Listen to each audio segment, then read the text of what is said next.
I'm currently reading a book by Stephen Covey. The book is Seven Habits of Highly Effective People. And I recently just read a very interesting part that was so striking. It was so striking because it is so true. He started explaining that the way nature designed it is that the way life is designed is such that there are three levels of growth. Right now, I might be paraphrasing because there is a point I'm trying to make that might not be exactly what he was trying to make. Both are truths. I mean, they can coexist, but they are two different things. But then just permit me and really pay attention. So he said, throughout your lifetime, there are three stages of growth that you will most likely experience. The first stage is the stage of dependence. At this stage, you are dependent. You are totally dependent on others, right? You cannot make decisions for yourself. In fact, at some point, you could not make even basic decisions for yourself.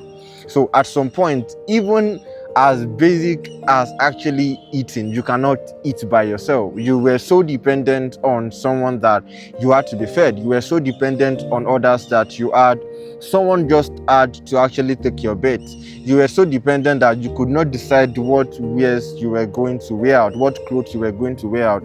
You were so dependent that you could not even go to the toilet by yourself. Someone had to take you to the toilet, right? And in fact, one would think that's all, but no, you could not even clean yourself. Someone also had to clean you.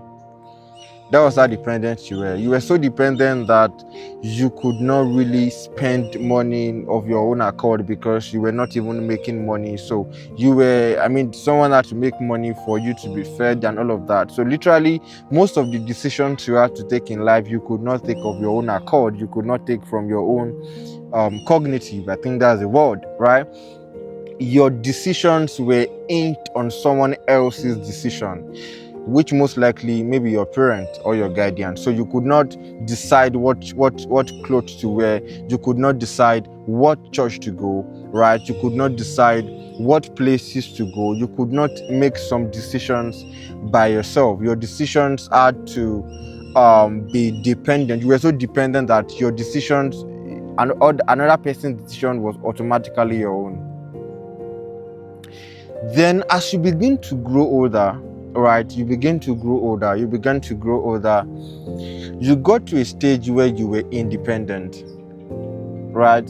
Maybe some of us are just about entering this stage, right? Maybe some of us, if you're a teenager and you are beginning to just enter your early 20s, then you most likely will be around this stage. And you're watching this right now, you most likely will be around this stage. I believe that most persons watching this right now have left the stage of dependence, right? I mean, in a way, some of you watching this would still be dependent, especially teenagers, right? But maybe you are just partially dependent. At this point, you could decide what clothes you wear. You can decide to go to the toilet at any time. You can bathe by yourself. I mean, you don't need another person to bathe you and all of that. You can take care of yourself. So to a very large extent, you are now independent, right? But then in a way you are still dependent, right? So you are still in the middle. And I feel like a lot of us are still at this stage currently. But then I am talking from the broader perspective. I'm talking from the broader picture, because whether you like it or not, you are still going to get to a point where you will be totally independent, right? So the first stage, like I said, was dependent, right? You have to depend on others. You could not really just make decisions by yourself. You have to, before you can travel, you have to tell someone, you have to tell your mom and all of that. Now you are now currently, or you will grow to a point where you now become independent, where you can now take decisions independent of another person, where you do not have, you are not committed to tell people your decisions, right?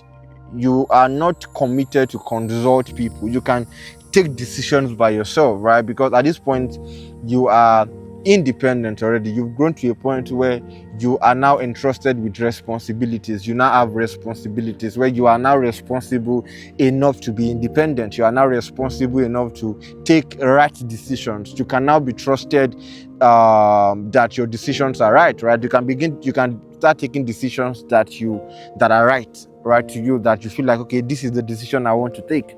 Right, at that point in time, you are independent. You do not need another person's permission to do whatever you want to do. You do not need to consult someone to take whatever decision you want to take. You can now think off of yourself and make decisions all by yourself. That is the second stage. And many times at this stage, a lot of persons are tempted to think, just because now I make my money, just because now I can make my decisions, just because now I can do whatever I want to do and I do not need another person, right? A lot of people, this is what they think when they get to this particular stage. They feel like, okay, I no longer need anybody. I don't even need any friend. I mean, anyone can go. I don't care. Most people, in some persons, right, in this stage, I can't say most people, but then some persons in that independent state, they feel like, okay, they are now the ruler of their world and that they don't need anybody, that they can go solo, they can do things solo, which is true. Actually, it is true, because when you are independent, like I said, you are all by yourself, right? You can now take decisions by yourself. You can now decide, this is what I want, this is what I don't want.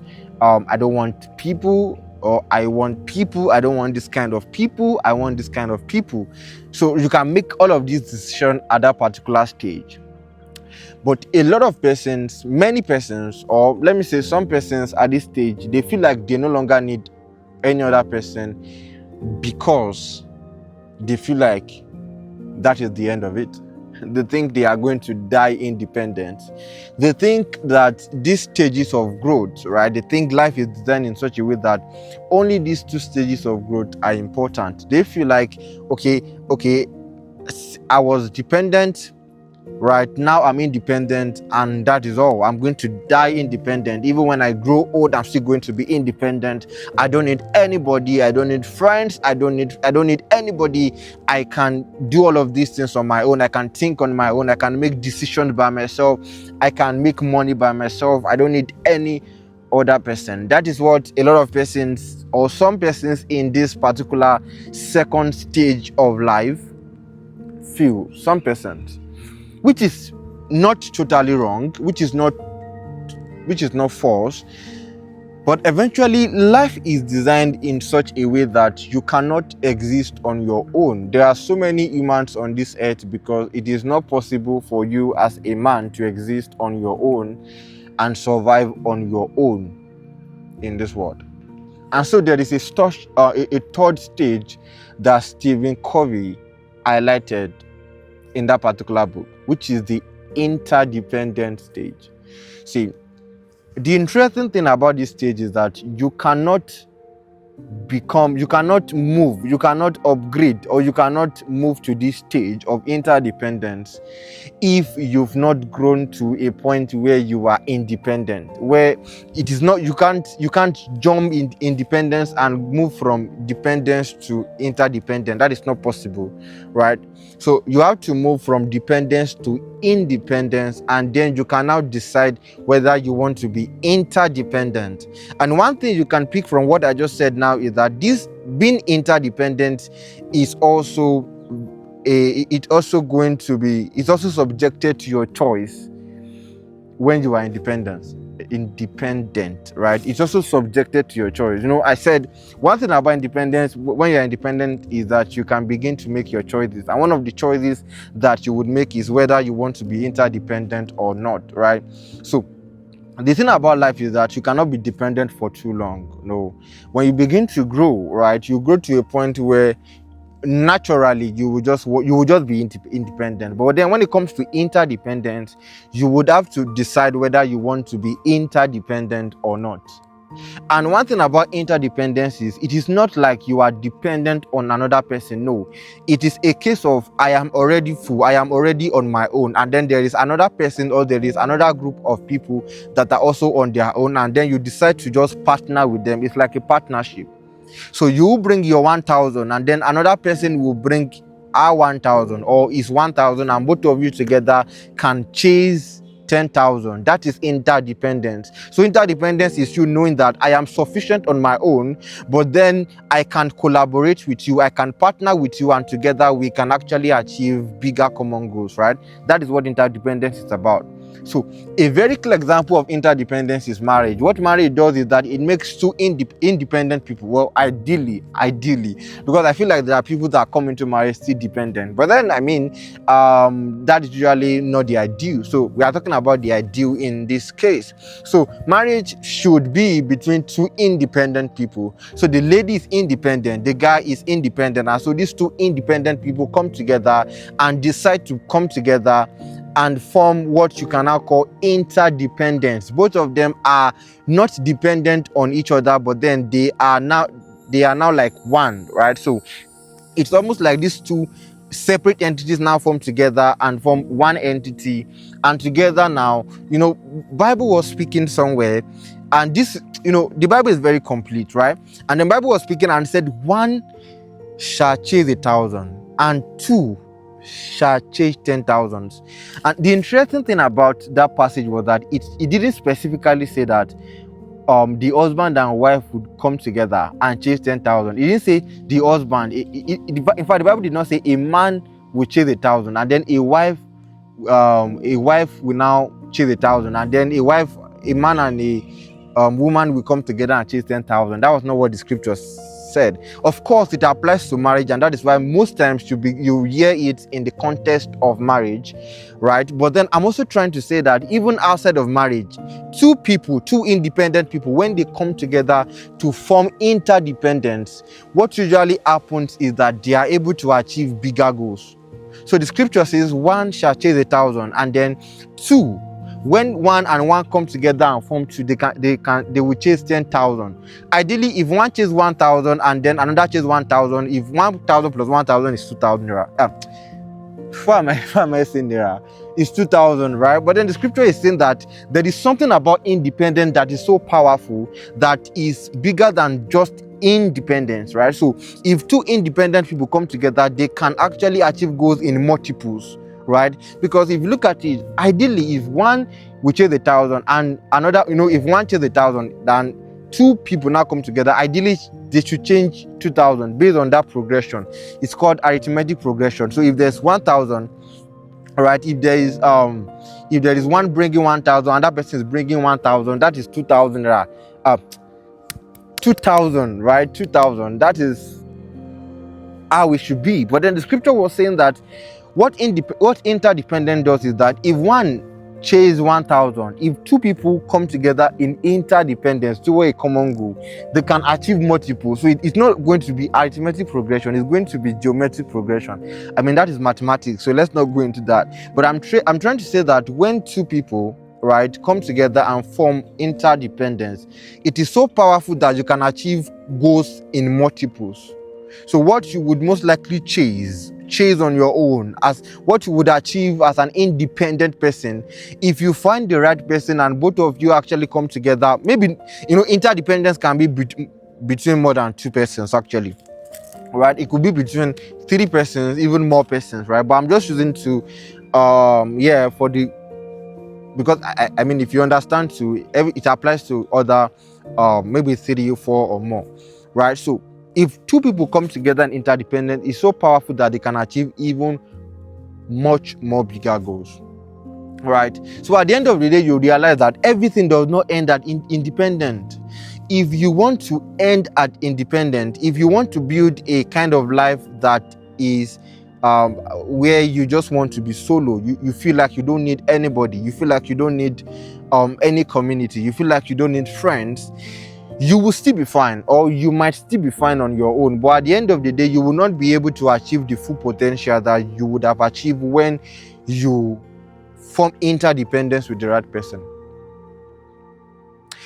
And I'm saying that the way life was designed is so that you would even grow to a point where you would be glad that you are in that interdependent. Or if you are somebody that you feel like I just want to do life on my own, I just want to be independent, you will eventually grow to a point where you will wish that you became interdependent earlier. You will wish that you grow to that point where there is also you are also able to grow to a point where you are interdependent. You will wish, because at the end of the day, the more you grow, the more lonely life gets sometimes. The more you grow, the more you realize that people leave you, right? when you started living, people came around, right? When you were bettered, right? When you were a newborn baby, people came around. I mean, for your naming ceremony, if you're from this part of the world, people came around, people were happy, oh, a new child has been born and all of that, right? People came around, a lot of people came around to celebrate you.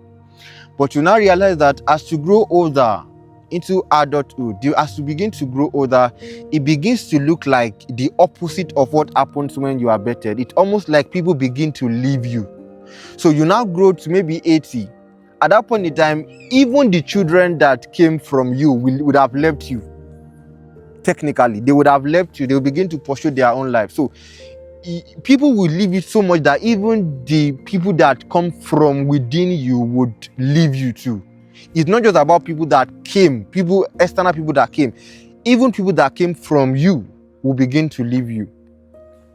And at that point in time, you begin to, if you are somebody that you prioritize people and you've built community, you've impacted lives, at that point in time, you will be enjoying, because you prioritize interdependence and now you have people.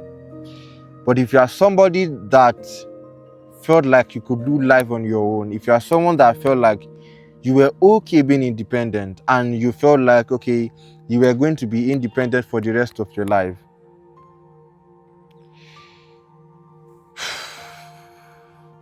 at that point in time, it's actually going to be difficult. It's going to be difficult.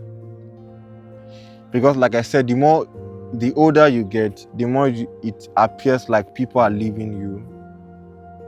People are leaving you. When you were smaller, when you were just a newborn baby, everyone wanted to carry you. Everyone wanted to be around you. Everyone wanted to play with you. Everyone wanted to sing for you. Everyone wanted to back you. Everyone wanted to come around. But the more you grow older, when you move from the stage of dependence to independence,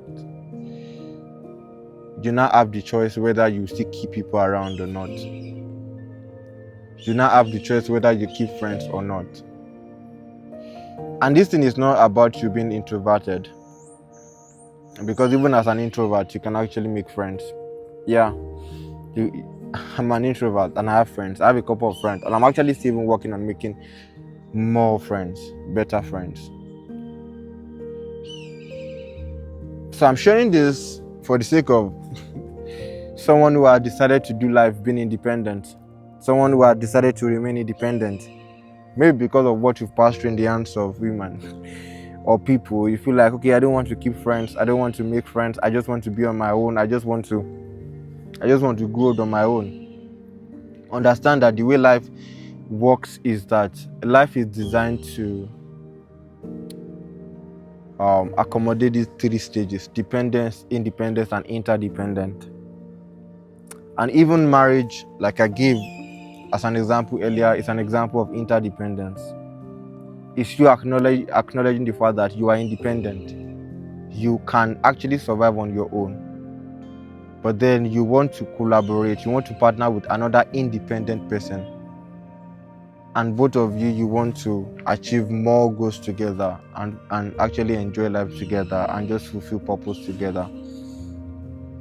That is what interdependence is about. It is bigger than marriage. It is broader than the scope of marriage. Even it has to do with friendship. It has to do with impacting life. It has to do with community. It has to do with building people, raising people who are not just in the same level with you, even people below you, bringing them up. That is interdependence. People above you, supporting them. That is interdependence. Making friends with across every triangle. People ahead of you, people at your level, people below you, making friends and just building connections. That is interdependence. So I want you to prioritize connecting with people. And when I say this, I'm not just talking to you, I'm also talking to myself. Prioritize building connections, making valuable connections, making friends. Let me know if this video helps you in the comments. I would love to read from you. and I will see you in the next one. Peace out.